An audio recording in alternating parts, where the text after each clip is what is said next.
Morning, my dear students. Hello, welcome back. I am Ms. Sophia Sheikh, your science teacher, and today we are going to continue with our revision session. Okay, so as we have studied the previous two chapters that will be coming for your unit test, we will be moving on further to the next two chapters. Children, I have seen that you are facing problems in the video quality of or the visibility of the notes and worksheets that I play on the screen. So don't worry, I will from now on I will be sharing everything through prisms, so it won't become a big deal. So you will be getting the things and you have to solve it. Okay, so without delaying, let us get started, and if you still have any doubts, please let me know. So children, this is our lesson, chapter number 5, animals around us, from standard 5, and we will also do the second another two lessons today, that is skeletal system 2. Okay, so let us start with the first lesson, that is animals around us. Children, there are different kinds of animals. They are found on land and in water and on trees. Some animals can even fly. To be able to live in this varied habitats, different animals have developed different modes of breathing, feeding, and movement. So, animals are divided. Basically, when we see fundamentally, animals are divided into two basic groups based on the presence of or the absence of backbone, that is vertebrates and invertebrates respectively. So these are the two types. Invertebrates include the all the molluscs, sea fish, uh, sea aquatic animals, and other insects and organisms which don't have a backbone, whereas vertebrates are broadly classified into other various types that we will see further, but they are on the first criteria that they are classified is the presence of backbone, that is a skeleton is present in them, a backbone is there, also called as the vertebral column. So animals with backbone are the ones that are called vertebrates. They are further divided into groups like fish, amphibians, reptiles, birds, and mammals. So fishes, are also vertebrates. Amphibians like frogs, lizards. Reptiles are crocodiles, snake. Birds are ostrich, vulture, any bird. Then mammals are the creatures that give birth to young ones, that is we human beings are also mammals. So vertebrates, we have the first category in vertebrates and vertebrates. From there, vertebrates are further classified as fishes, amphibians, reptiles, birds, and mammals. So based, I told you, there are mother nature and mother earth has various kinds of plants, but today we are going to discuss about animals. So there are different kind of animals, and they are present in each and every corner of the earth, may it in every climatic conditions or the habitat, like extreme cold or the polar region, there are polar bears and other animals. Aquatic birds are also there present, and extreme hot conditions like deserts of Sahara desert, Rajasthan desert, etc. And see, there are animals present there too. Also, ranging from very rainy forest, creatures are present. So, in short, there is a very biodiversity present on Mother Earth that we are blessed with. So, based on that, today we will be studying the breathing, feeding, and movement of these animals. So, what we are going to study, the how the breathing in animals takes place. Then we will study feeding habits in animals. As you can see this in your flow chart, so you have to draw this flow chart, and in your notebook, science notebook, as a part of your note, you can draw this concept map at the end of the chapter animals around us, or you can just make a separate section for concept maps. Okay, or any sheet you can draw, you can use, but make sure you have your science classwork, right? You have to draw in that. So we will see the breathing in animals, the feeding habits of animals, the body coverings in animals, and the movement in animals. Children, when we talk about, first of all, the breathing habits, what we will be covering will be the organs of breathing. While discussing the breathing in animals, we will learn here the organs of breathing, that is how the vertebrates breathe. I told you they are classified as reptiles, insects. So the organs in them will be, the insects will have spiracles, while fishes will have gills, then amphibians will have skin, mammals and humans will have lungs, and some and nostrils too. So these are all the organs of breathing that animals use in the process of respiration, that is very essential for the survival. You can't even hold your breath, children, for 5 seconds. So each and every animal is adapted to its environment based on the climatic conditions, so that it can survive. So the breathing habit will depend, for example, if it's extreme windy area, or there is too cold or too hot region, so based on that, the place where the habitat the animal resides in, the habits will thus develop, or the adaptations will take place. What is adaptation? It is the change in the body type, or the adaptation with respect to the environment for survival. So the breathing in animals, we'll discuss the organs of breathing like spiracles, gills, skin, how respiration takes place through skins and also through lungs. Lungs, we human beings breathe through our lungs. While discussing, then we will discuss the feeding habits in animals. When I say all living things need, as you know, every living thing needs food to grow. It is a basic need. So to get energy and to stay healthy, different animals eat different types of food. Their body and mouth parts are stable for the food they eat. So we'll see the organs of feeding as well in herbivores, in rodents, in carnivores, and in insects. So these are the categories of animals that are classified based on their feeding habits. So we will see what are herbivores animals. You know, children, what are herbivores? Herbivores are the animals that depend on plant material for eat, yes, as their food. Okay, yes, correct. Now children, what are rodents? Rodents are the digging animals that live under the soil. They dig a burrow or a hole under the ground or under the soil, like rabbits, rats and squirrels. They like to live in holes, so they are rodents. They are called rodents.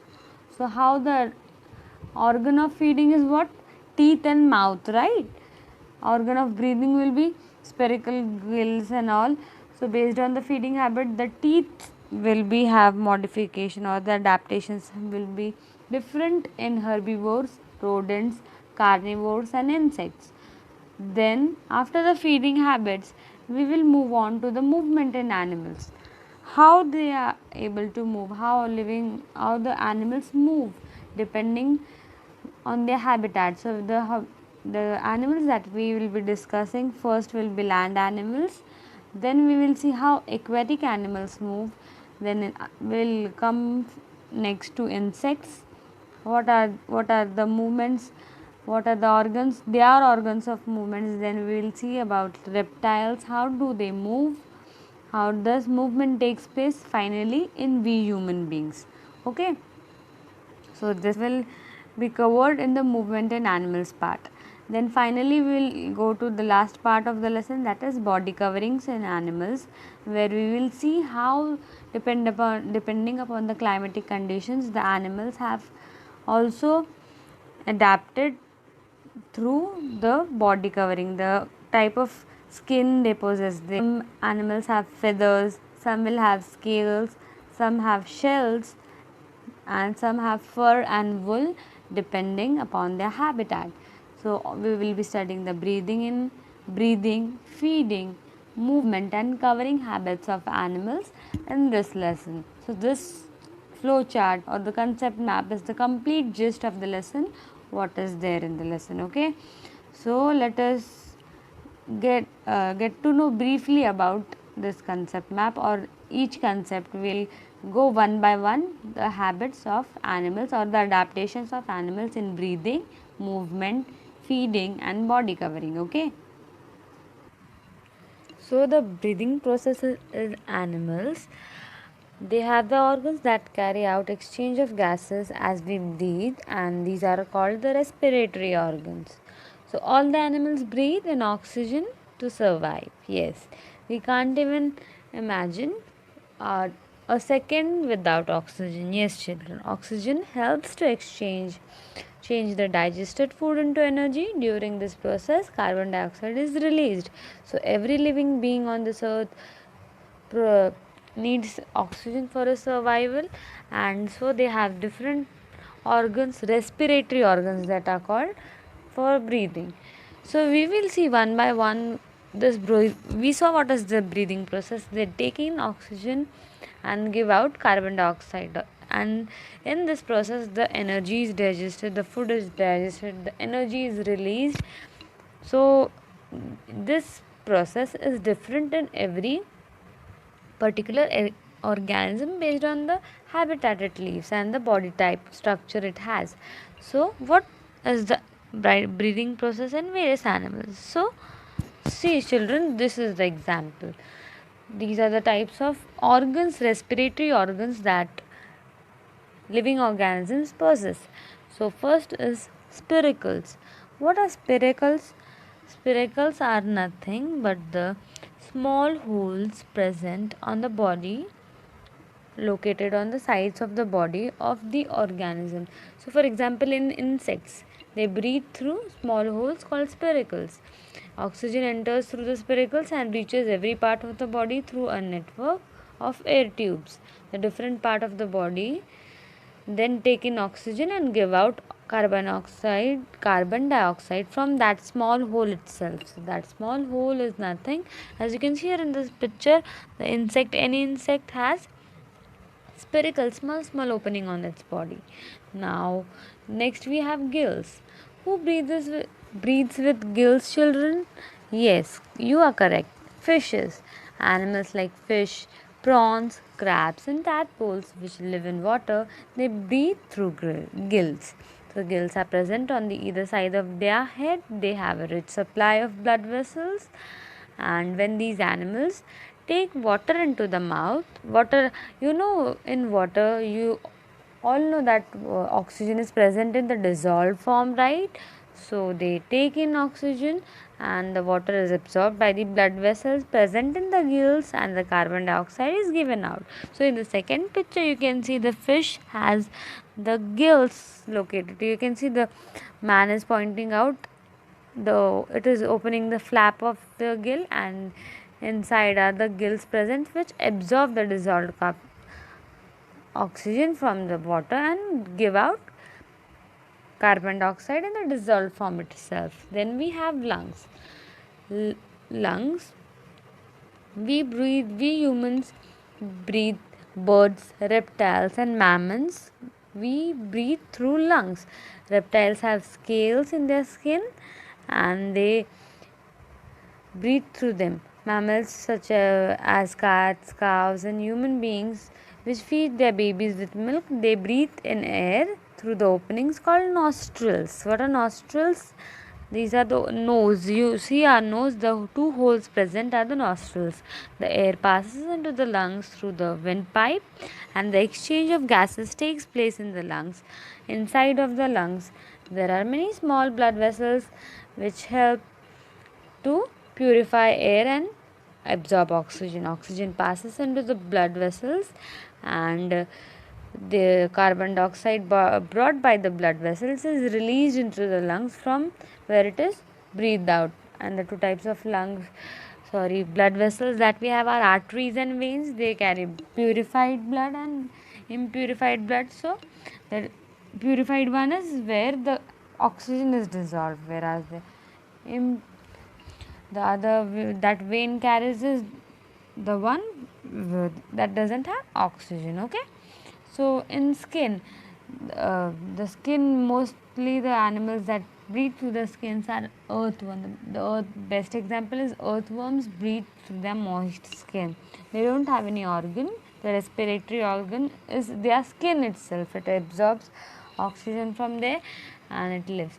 A frog is an amphibian, right children? A frog lives in both water and land, so it is called an amphibian. Like amphi means both, bias means life, both on land and water. So it breathes through lungs when it lives on the land, and it breathes through its moist skin when it is on the land. It breathes through lungs, and in water it breathes through its moist skin. So when it is on land, it lives on the land. The adult frog lives on the land. It will breathe through with the help of lungs, whereas when it is in the tadpole stage or the baby frog, it will breathe through its moist skin. It will absorb the dissolved oxygen and breathe, similar to the fishes. Okay, so see, these are the examples of the organs of breathing: the spiracles, gills, lungs, skins and nostrils. You need to remember these five organs which animals have as their organs of breathing, and these are included in the breathing habits of the animals. So here you see, in human beings they breathe through lungs. Birds, reptiles and mammals also. Inside the lungs oxygen is present. See, it will move up and down while dioxide leaves the blood. So lung absorbed oxygen in them is carried by the blood to the other parts of the body.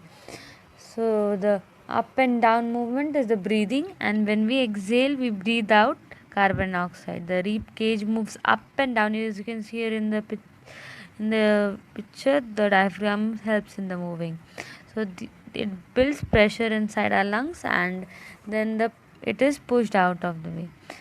Now fishes, eels and tadpoles, they breathe underwater and they have gills present. As I told you earlier, their respiratory organ is gills. They will breathe through the gills with the help of the dissolved. The filaments are present in the gills, and these filaments receive a good supply. As the water enters in the mouth and it passes over the gills, it will absorb the oxygen from the water and release what? Carbon dioxide, correct. At the same time, carbon dioxide in the blood passes into the water, and see, it will breathe it.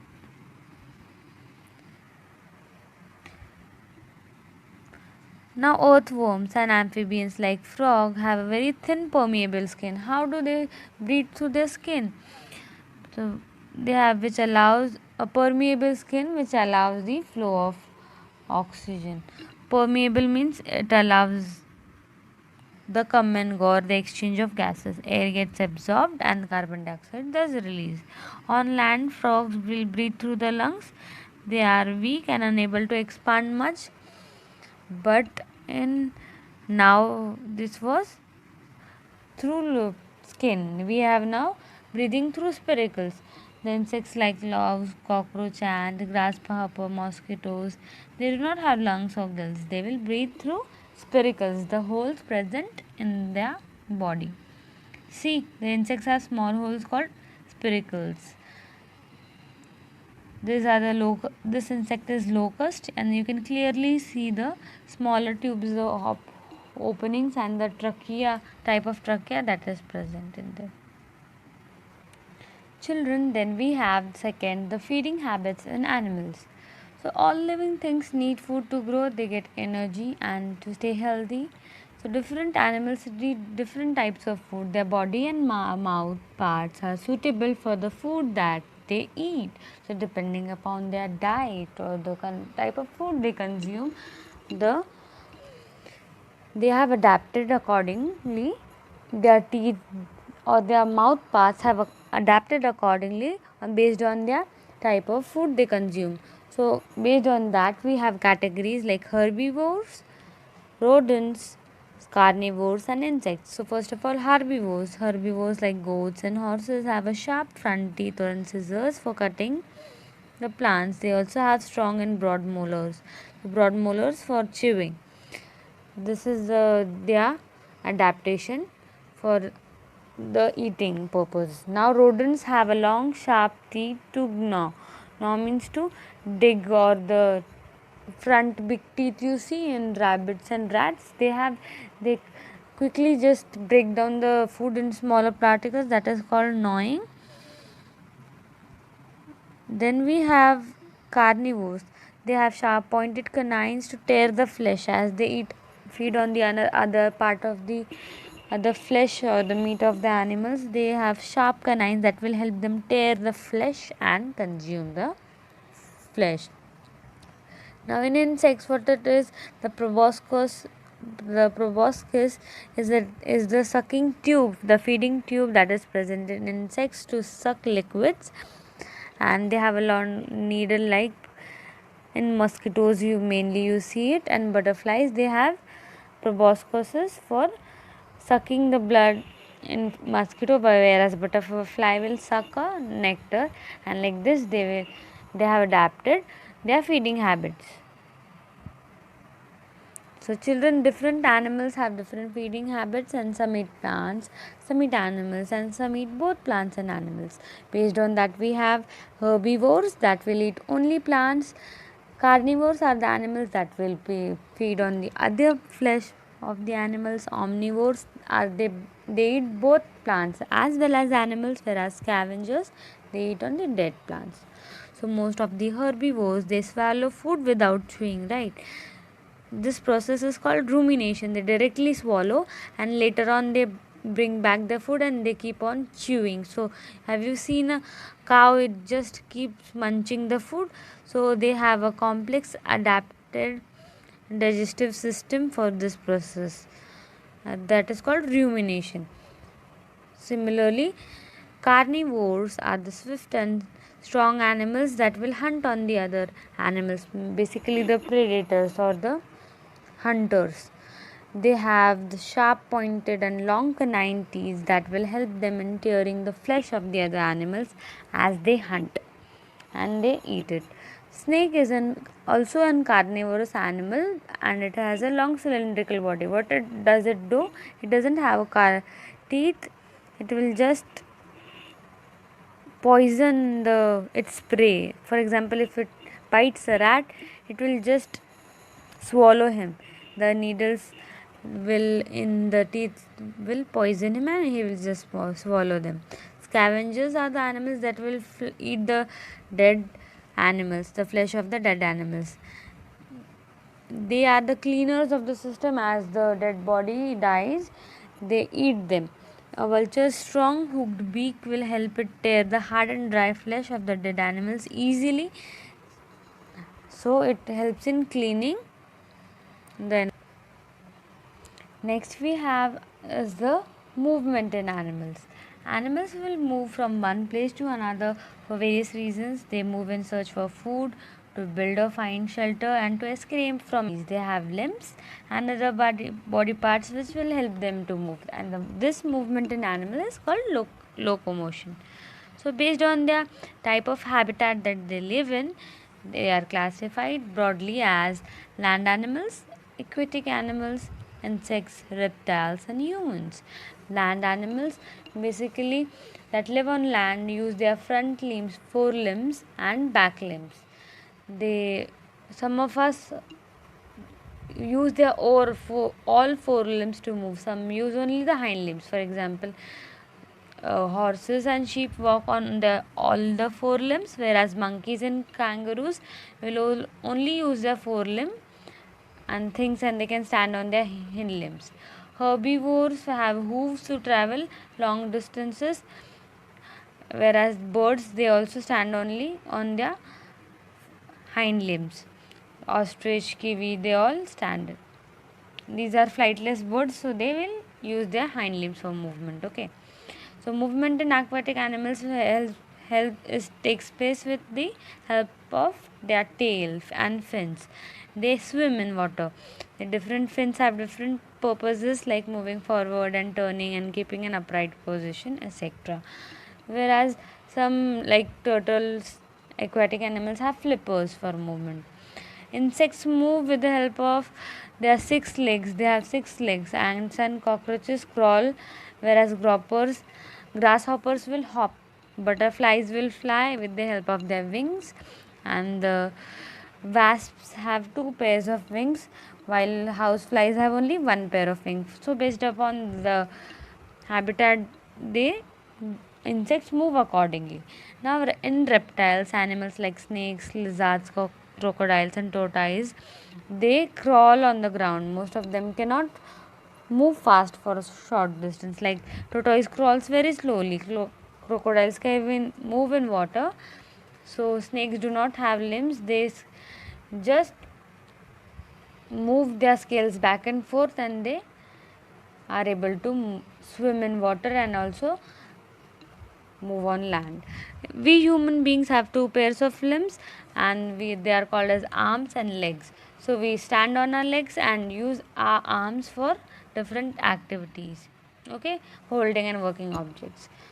This was about movement.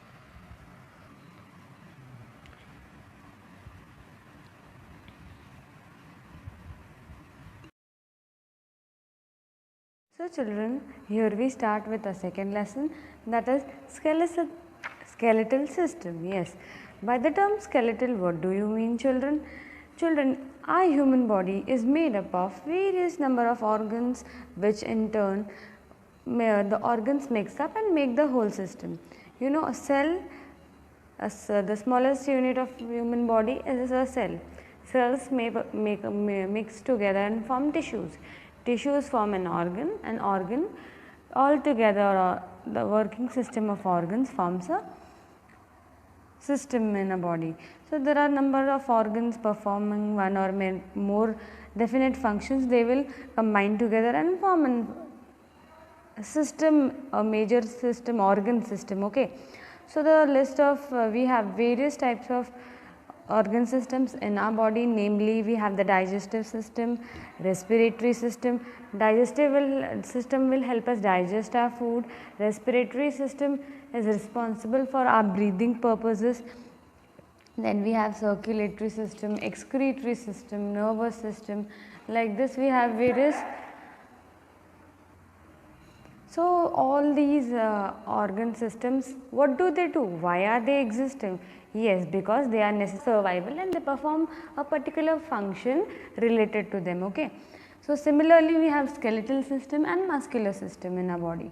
It will help us in the movement, and the skeletal system and the muscular system, children, they work together to make movements of the body possible. In this chapter, we will study the skeletal system and learn how muscles help in the moving the bones. Now, the skeletal system, as you can see here in the picture, we have the model of the diagram of the human skeleton. What is the skeleton? It is nothing but the framework of bones in our body. See how these bones are perfectly arranged in a particular manner. God has designed them in such a way that we get a proper shape and physique. So everybody has their own different skeleton, and which is covered with the flesh and skin. The skeleton and the muscular system, they work together and make us move here and there. So the movements that we do in a day-to-day life, we walk, we run, we pick up things, is all this possible due to skeletal and the muscular system working together in coordination. So what does the skeletal system do? It is the framework of bones. It provides shape and support to the body. It protects our internal organs. For example, the brain is present inside our skull, which is the part of skeleton. We have heart, which is protected by the rib cage, etc. So an adult human has 206 bones of different shapes and sizes in the body. So the bones in the palm, foot and toes are small in size, but they are present. Children, bones are hard from inside but spongy hard from outside but spongy from inside. They also have a fatty substance called marrow, bone marrow.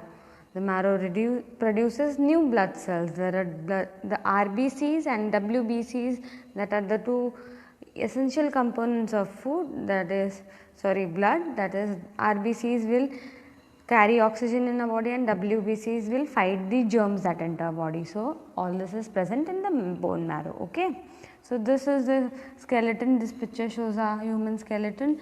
The parts are starting right from the head. You have skull, jawbone, shoulder blade, ribs, upper arm bone, you have the spine or the vertebral column, you have the lower arms, you have the hip bones, hand bones are there, then you have the thigh bones, then there is a kneecap present, and the lower leg bones are calf bone, shin bone and the foot bones. Here it is not mentioned, but the this longest bone is the, which bone it is, I will tell you in the further chapter, in the further part. Okay. So, this was about skeletal system. Our skeleton system has got parts. Okay. So, the parts, human bones can be put in the following 4 major groups, that are the skull bones, backbone, rib cage, limb bones and the girdles. So, children, the first type is the skull bone. Skull bone, the normal adult skull is made up of 22 bones, 8 flat bones fused to form the brain case, and there are 14 other bones of the face, and there is also a jaw bone present. Children, teeth are not the bones, they are the part of the jaw bones, but remember they are not bones. Okay. So, in total we have 22 plus 14 is how much? Yes, 36 bones are present in our skull, but they are broadly divided as 22 skull bones and 14 face bones. Okay. Remember these number of the bones, it can come for filling the blanks and 1 mark question. So, it is very important, you need to remember it. Then we have the second type, that is backbone. The skull is attached to the backbone at its base. The backbone forms the main axis of the body. It is not made up of a single long bone, and it is a series of small 33 bones. They are also called as vertebrae, and this is also called as the vertebral column. Yes, the vertebral column, what does it do? It has spinal cord present inside it, which is a bundle of nerves, and it protects it. Okay. And the backbone is necessary, as it is the main criterion that we human are classified as vertebrates. Okay. Backbone gives us a correct posture and structure to our body. Then we have rib cage. Ribs are the set of 12 pairs of long curved bones which surround the chest in the form of a cage. So, they are 12 pairs, like 22 in total they are 24, 12 on the left side, 12 on the right side. Okay. The last pair of these rib bones is called the floating ribs. Why? Because it is not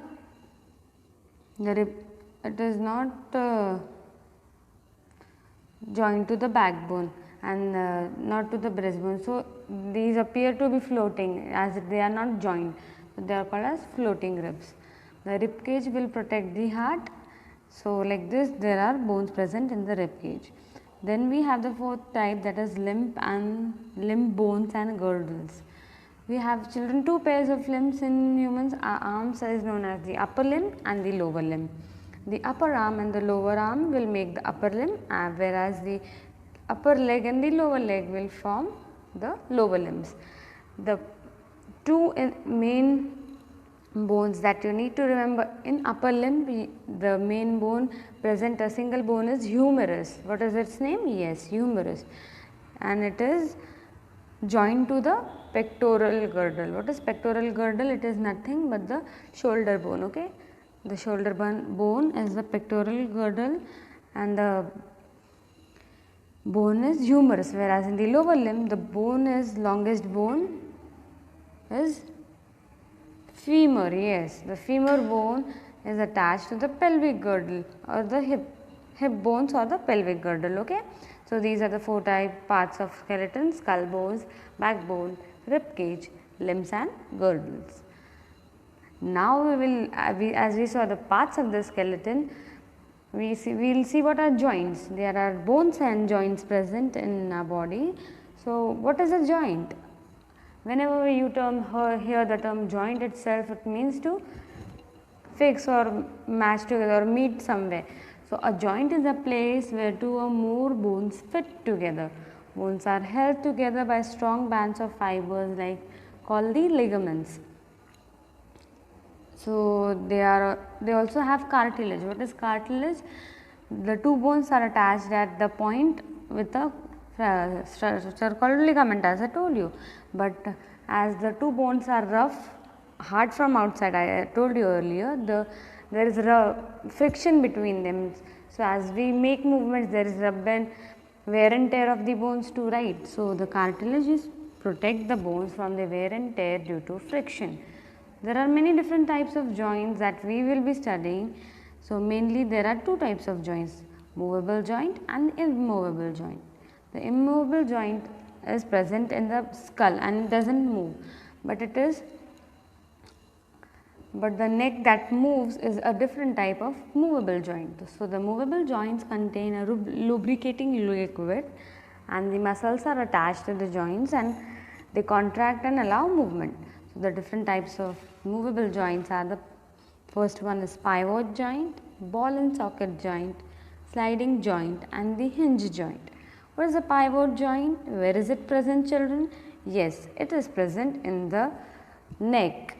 It is between the first 2 vertebrae of the backbone, that is the neck. It allows the neck to move from side to side, upwards, downwards, left, right, front and back. Okay. This joint is what? Pivot joint, yes. Ball and socket joint. Now where is it present? At the shoulder. Yes, the long bone ends in the shoulder and fits into the socket like it is the ball and socket joint. Okay. So when you move your hand or you rotate your shoulder is all example of with the help of ball and socket joint. Then you have the sliding joints that allow small sliding movements in the gliding motion. For example, ankle, wrist and between the vertebrae, they have small, they can bend, twist, turn. This is the sliding movement. So these joints are present in ankles and wrist. Hinge joint is nothing but have you observed the hinges in the door? Yes, they allow the movement back and front, only in the back and front, the opening of door, right?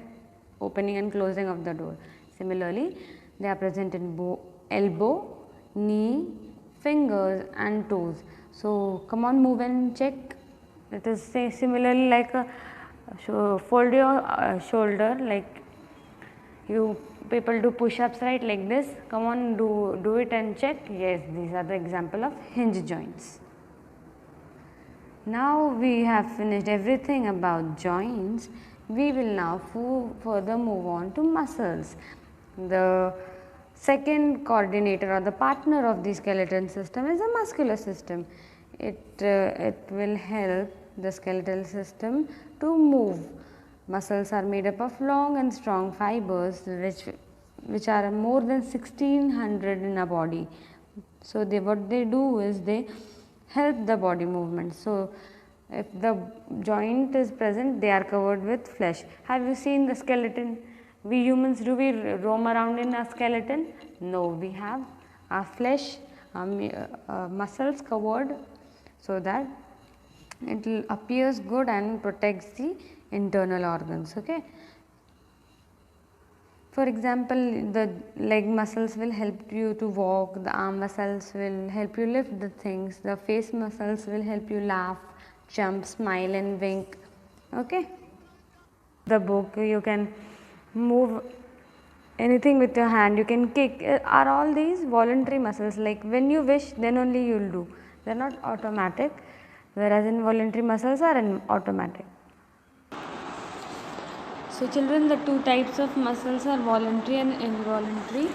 Involuntary, the examples that these muscles exist in your internal organs, right, your heartbeats. they are controlled, they are not controlled by yourself, because they are necessary for sustaining life and survival.